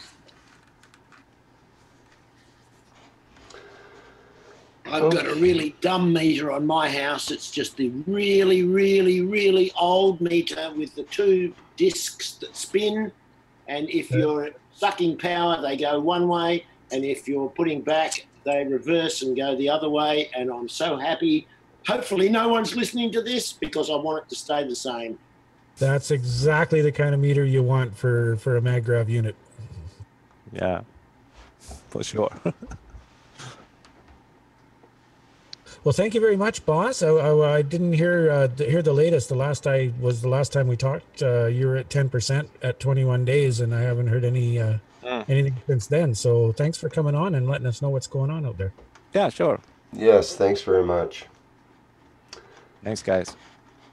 Okay, anybody else have something that you want to show here? I'm going to have to wrap things up fairly soon. I can go a bit extra here, but I have to Rick, get ready for the it's online. Leith here. If you want to, Hi.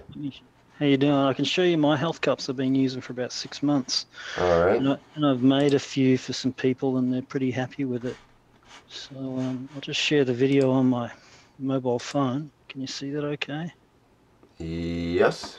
Oh, it's gone sideways on me. Hold on. Yeah, I'm not sure which way is up here. There we go. So I'll just zoom out a bit. So I've got 3 of them. You can see it's sort of like, those gym workout cups you can get that come in separate. Right.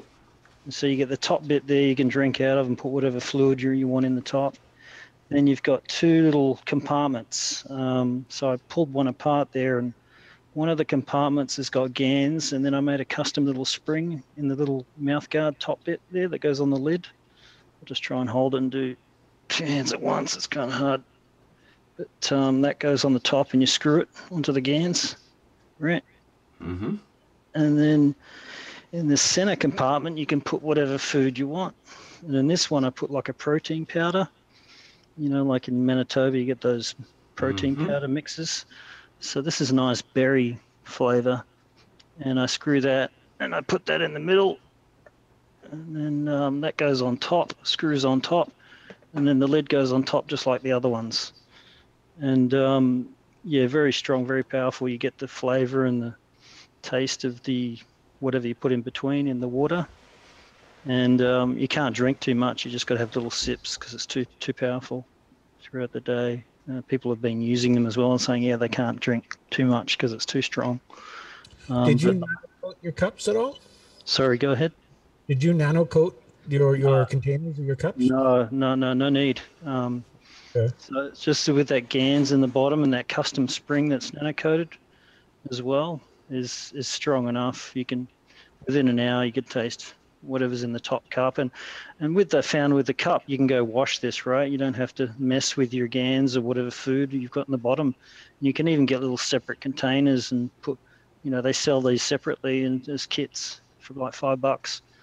And what is it meant for? To be able to carry your mixed stuff to put in your drink later or soup or something like that? I just saw these at London Drugs just at Langford here, Rick. I was like, oh, these look cool. And then I looked them up online, and they're blended bottles They're sort of tailored okay. for like people that work out at the gym and want their protein powders and stuff like that. Right. You know, put their pills in and all this sort of stuff. And I was like, well, okay, I'll just, because I got tired of like messing with copper and putting wire around and all the plastic cups because it looked ugly, right? And I couldn't leave them lying around the house with kids coming over. So these are perfect. You can just leave them sit right next to your table and they're just like any regular cup. And so who's going to look stash in the bottom of your drinking cup? Yes. And you can have your different varieties. So the green one's got my BC Mountain mix in there with my trail mix and nuts and fruit. This one's got my little multivitamins and dry coconut, and then this one's got my little protein powder if I'm really hungry. So it's sort Go, cuzzy bro. So, but yeah, I've made these for a few people and they love them. You know, they can't get enough of them. So, so what do you put in the bottom again? Okay, let me go through that again. So, yeah, I got GANs in the lower one. So, what kind of GANs would that be? Like a CO2 GANs? Or? CO2 GANs, yeah. And then you make your spring. And you put that sort of little mouth guard. You could put that in the upper one. You got flexibility here to however you want to design it, really. But this is what I did. I made my own little spring there and nano-coated it. And you can put GANs on that too, but you don't need it. So much GANs there, it's strong. Comes up. That looks like one single spring that's been pulled apart in the center. Is that right? No, it's all one wire, and then I one spring on side, and then it joins the other side. So okay. Yeah. So yeah. You can do whatever you want in there, whatever you want to fit in that plastic separate compartment. But this is just what I did. You know, it's up to you. Neat. It seemed really cool. I was like, wow, I can fit something in there in a separate compartment, and you can pull it out. And then so that's the GANs spring sort of. I suppose you call it a little reactor, wouldn't you? Like GANs and spring and a plastic thing, and then you can put your little matter in here, and you can swap it in and out with whatever matter you want. But I just leave it dedicated by having separate cups. But if you had just the one cup, you could swap it in and out with whatever meals you want. And then you've got your little dedicated cups. So I remember now, so I don't get confused if I drink one or the other. There's some really strong. The multivitamins in here is really strong. You can't drink too much of that. If you've got the little, I have a question, if I can ask you. Does the GANs, once you've flavored the GANs or whatever, does it stay flavored from then on? Do you still need to put the food in it? And if you change the food, does it change the flavor? Those are about 4 questions, I think, in that statement there. I'll try and answer it. So the GANs, I've made these cups, so I haven't touched them in 6 months. I just fill up the water every week with a big 2 liter of water and top it up, and then just have little sips throughout every day throughout the week. That's what I do. Mario, the plasma energy is always going to go from the strongest source to the weaker source, just like the air pressure in the atmosphere. It always goes from the high pressure to the low pressure. So your GANs is not going to pick up whatever is your adjunct is. It's going to remain the same. The energy is going to travel through the adjunct, be modified by that adjunct, and then into your water. It won't go the other direction. You're not storing the food flavor in the GANs then? No, the GANs is the strongest plasma source, so it's going to be radiating out constantly. Oh, I see. Yeah. Okay. Thinking upside The down. way that Alex changes the so-called condition of his GANs is that he puts, let's say, a banana right on top of the GANs capture kit. So at the point of the creation of the GANs, that then takes on the energy of the banana. But if you do it in this way, after the GANs is created, like what John said, the plasma is going to flow through the adjunct into the water and energize it. Really good point, Vivek. Thank you for clarifying. Yeah, that's awesome. Yeah. Plus with the nano spring, you've got the boost too. Yeah. So you can condition the GANs, but you have to make the GANs with the banana on top, like that. Right. That's one way, for example, to take the food nanomaterial, which is created with food plus caustic, and then you put that into the GANs when it's created, and you can impart the fields of the food into the GANs as it's being made. So yeah, so you got your GANs layer, your spring, nuts and fruit, and then the water on top. And yeah, the water just tastes like velvet syrup. It's just amazing. So. Okay, thanks for sharing that. It's good. No worries. Yeah, so they sold out at London Drugs, but if you look online, it's the blended bottle. You can get them at Amazon for about $13. A bit more money, of course. They're not your real special, Rick. The $2 would be great, but yeah. Well, you know, this is special, and it's very specific, and it looks, you know, it's got all the right stuff for being a good, what would you say, efficient way of dealing with it. It's clean, and you know, everything's sealed up. It's more versatile than the cup that I have, and so on. It's almost, this would be, the cup I have might be more of a healing cup, and this would be more of a cup of life in terms of food, sustenance, and a cup of energy, you might say. Yeah, I think it blends well if you got other people around. They're not going to be questioning what that cup is, or you got to worry about the looks and too many questions, right? Especially if you had like an office and you had this on your office and your desk, and wouldn't get any questions, right? But if you had copper and wire and GANs all around it, people would be like, what's going on? So that's sort of where I came up with this. Yeah. It's much more office friendly. Yes. Well, in some circumstances that actually makes a big difference, and I think Leith could probably tell some tales about that as far as getting in trouble with Keshe Technologies with your employer and that kind of thing. Yes. So we do have to be a little careful about exposing ourselves if we're hired social media. You've got to look at your employees' policies on social media. Look at the fine print. So. Yeah. Good point. Be careful. You're eating less food. Oh yeah. When I first used these, the first month, wow. I didn't want to eat. I'd go up to the kitchen and I'm just like, oh, I'm not hungry, and then my body started to freak out. I was just like, I started to feel alien. I just didn't want to eat, and it was just too much. I had to calm down and not use them so much every day. So I just have a little sip every day. I don't, guzzle on it. It's too much. It's too much. Right. Good point. Yeah. So do you feel you get sort of hyper energetic or something, or? I used to, but now it's totally calm now. So I don't eat meat anymore, and I used to barbecue every week, but now I don't eat meat. I just eat light stuff like bread, a bit of fruit, cereal. I've just totally cut back. A lot of people are having a similar response when using these health cups. It's quite amazing that way. Yeah, I think it's a transition, and as long as I don't get a big head or lose my mouth too soon, I'm going to be okay. But yeah, it's just, I think like Keshe said, it is transitioning us somehow, our body, to what we need. It's an efficient way to eat if you think about it, because you just don't consume as much food. You don't go to the grocery store and buy all this unnecessary stuff. That's right, yeah.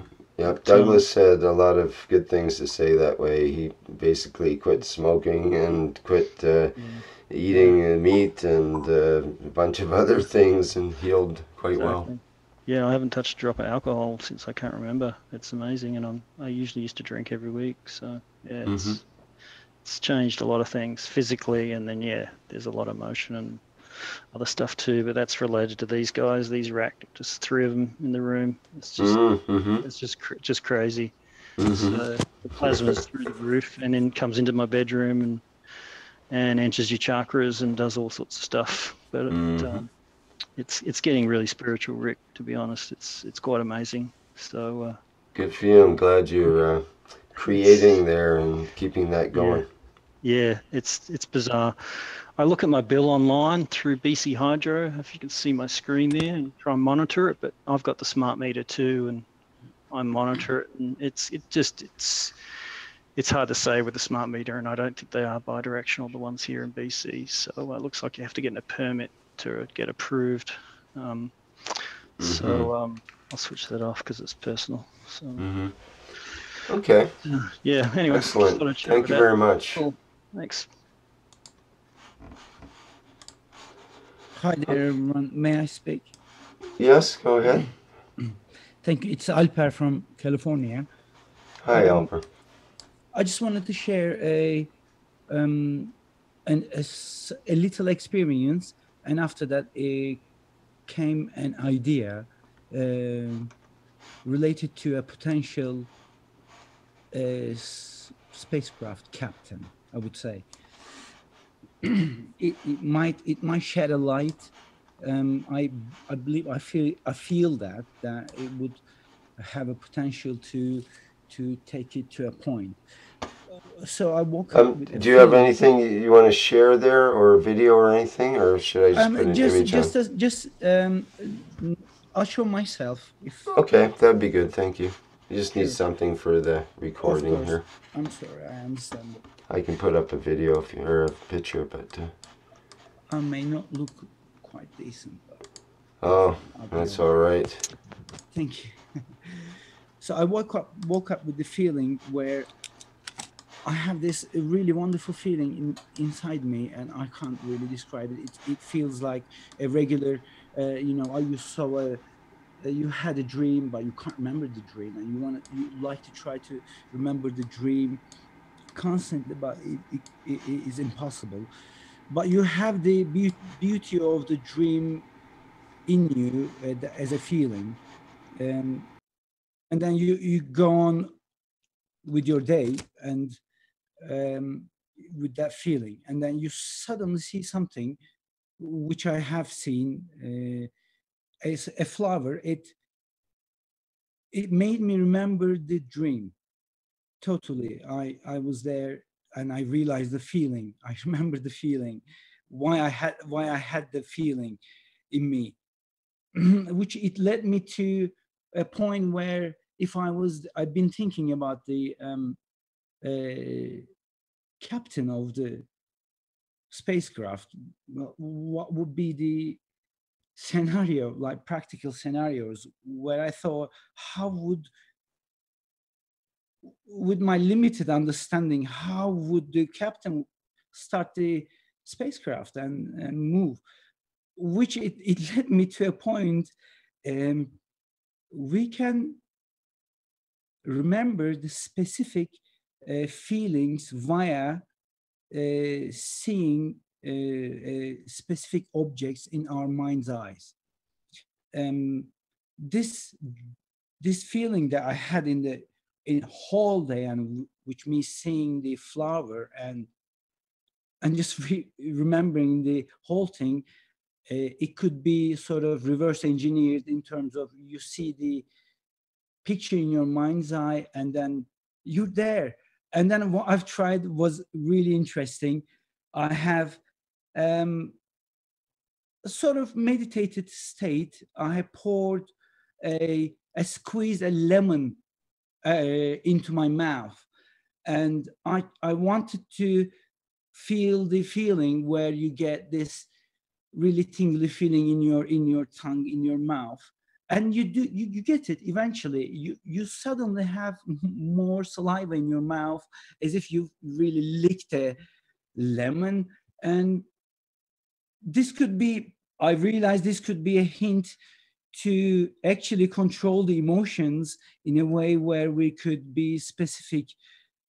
And so it may be is very simple, just using this sort of technique. I don't know if I may.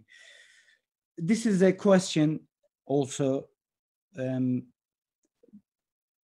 perhaps it makes sense or not, but. Well, yeah, I think it definitely makes sense. And if you can work on that question inside yourself a bit, it'd be a good question maybe for Mr. Keshe in the Knowledge Seekers Workshop. We've touched on this before, the idea of visualization and how it can make changes in the body, and you can direct your emotions and so on. We just have to get more specific about it and ask, some kind of specific question that could lead to more knowledge about that. So yeah, continue experimenting and continue thinking about that. Oh no, we should all do that. Just the lemon example is quite effective, where it comes to a point where you actually produce saliva as if you're eating Yeah, lemon. absolutely. I can do that now and have that happen. Yeah, that works. There was several studies done years and years ago that determined that until we learn to rationalize, our mind, our brain can't tell the difference between imagination and reality. They did this test with young children. And before they learn to view their world in a very specific, very boxed way, for lack of a better term, their imagination was their world. Now, we haven't lost that. All we've done is we've learned how to mask it with rationality. Look, you touched an amazing point where you're using the children's, because I think we need to feel the feelings of where we were children before, where we were child, and like as if we're. The reason I'm telling you, because I felt like a children when I'm near the plasma, and the feeling that it gives me, and I remember the raw feeling of too many things. I mean, just because you mentioned being a child, and it reminded me, I think we should investigate that as well. No, sorry, go ahead, please, sir. No, I have some information from the study in the Flower of Life. Okay. It's directly related to this, about human perceptions. I didn't really go into it, but I don't know if there's time to do it now, but have you ever heard of Plato's allegory of the cave? Familiar with that? The man lives in the cave, he sees the shadows on the wall, he thinks that's the universe. I was showing the Flower of Life, if you cover one eye, it becomes curved and it looks like 3D. But Mr. Keshe said our ancestors had one eye. The rest of the universe sees. Yes, I remember that. Well, we are the ones that are seeing in the optical illusion with our stereoscopic vision. The thing with the Pythagorean theorem, the Pythagorean tuning of a guitar string, where he took the harmonics, he took ratios and turned them into absolute values. It's exactly the same thing as trying to understand why Beethoven sounds harmonious as opposed to a bunch of sound or noise, by trying to calculate the frequencies of the notes. It can't be done. Mathematics is useless. It's a ratio-based system. When you pluck a guitar string, we think the fundamental note is the octave, like if you pluck an A.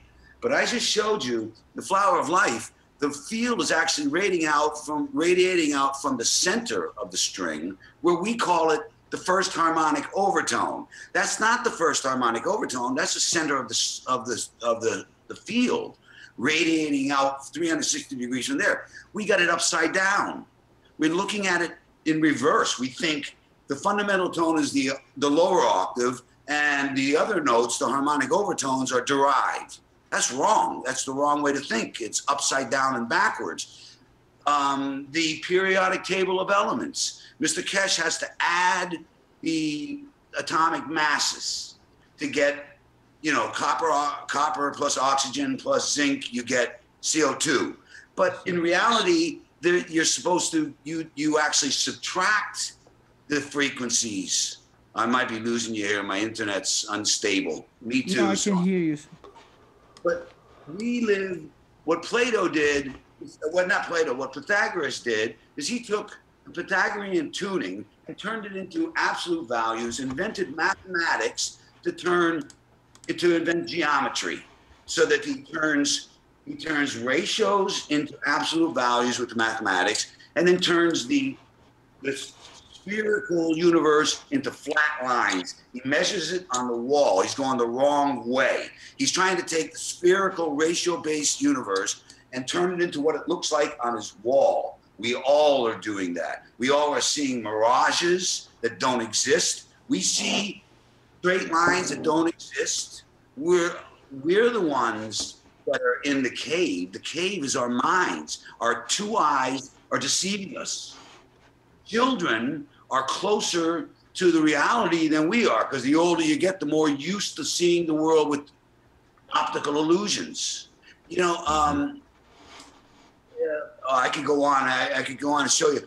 We could go on, but we need to end here very shortly. Unfortunately, it's just starting to get interesting in a way.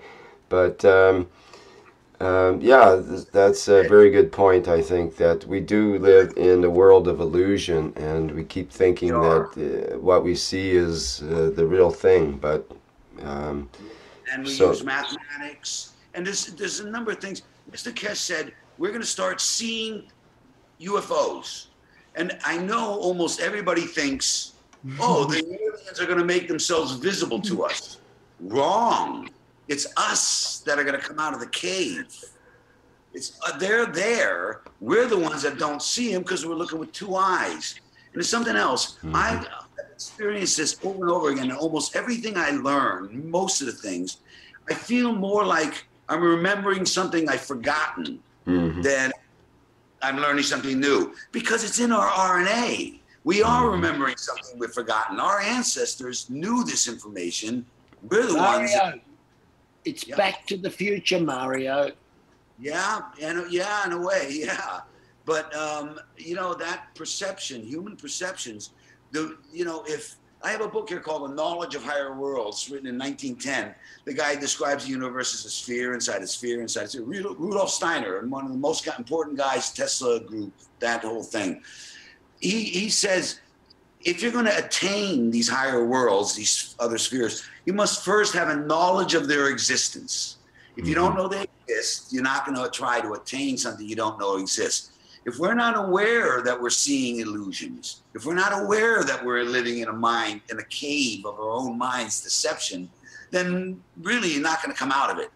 And that, I think more importantly than the reactor, the reactors I built, I was just trying to see if I understood the blueprint. I built the reactor, and turns out now I know, well, I built a spaceship. You know, I learned that later, really. I mean, I was following the blueprint. What I'm just saying to you now, this thing of our perception is the most important thing, that information I got from this. And it's really important, especially not ready for prime time. You know, in the workshop, I don't think people are ready to prepare themselves to realize that they can't trust their own two eyes. Well, we should maybe get into that in the next workshop. It would be a good topic to pursue, I think. It's becoming more and more important, this relationship of our perceptions and our emotions, how it ties into the equation of who we are and what is our spiritual nature and this kind of thing. But for now, we don't have time to get into all the intricate details. And sometimes it takes time to warm up to get to that. Pardon me? Should I go on to the workshop tomorrow, or do you think I should wait? It might be time for that.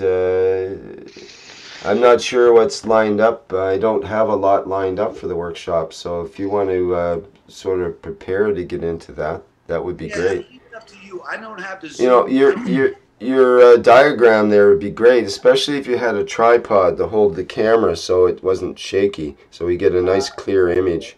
And that would really be useful. I think Keshe should be quite impressed with that concept. I know a lot of people would key into the whole flower of life, concept, which many people are triggered by and interested in. So, yeah, that could be useful, I think. I need the Zoom ID, and then I'll leave it to you. If it's time, then put me on. If it's not, then I'm okay. You know, I'm not gonna. I'll leave it up to you, you know. Yeah, it's always, I always just work in the moment that way and just try to let people sort of naturally things emerge and all that. But yeah, I think it'd be great if you could be on standby for that, Mario. Yeah, so I need to have the Zoom ID, I guess. Okay, it's the same every week. So it's the same for all the Knowledge Seekers workshops. And I can get that just a second. I'll put it in the chat here. Let me see, where do I have that? That was a big message I got recently spiritually, Rick, was the flower of life. It said in order to achieve it, we've got to make sure no man, woman or child is without food, water or shelter. Yeah. Until we achieve that, we don't really deserve to see the flower of life. Food, water, shelter, and without peace in terms of not being abused as well, because you can have food, water, and shelter and still be abused, and that's not okay these days. So what it is we failed as a human race. That's what I interpret. I got it as a vibration. I got these vibration levels going off. My feet start shaking, my hands start shaking, and wakes me up in the middle of the night because I think my vibes have gone up a whole level. Mm-hmm. Yeah, the big many of us message have. I got was no man, woman, or child should be without food, water, or shelter in order for us to be an effective human species. You are onto it. And that's right. That's what we're failing. There's billionaires out there, and then there's homeless people and children with poverty. Yep. You know, and it's quite simple, right? But it shouldn't be that way, and that's the message I've got. And if we establish it, we'll see a flower of life. We'll see a grid. We'll see the new dimensions opening us to achieve, what we're trying to achieve. That's right. That's why the message of the Keshe Foundation is so important, and so on. Yeah. And it is definitely a big topic, and I could share a lot more about it, but yeah, it's getting late now, and it's getting sleepy time for me, so I appreciate it. Thanks. Alrighty, I'm going to wrap it up now. Really appreciate all the input tonight. It was very dynamic. People from giving different inputs is excellent. Okay, maybe next week I'll get an earlier start on things as well, so a bit late today. I was snoozing on the job, you might say. Alright, so that's it for today for Keshe Plasma Reactor Group for Wednesday, March 2nd, 2016. And thank you everybody for attending. Oh no. Thanks, Rick. Thanks, everyone. Thank you. Thank you, everyone.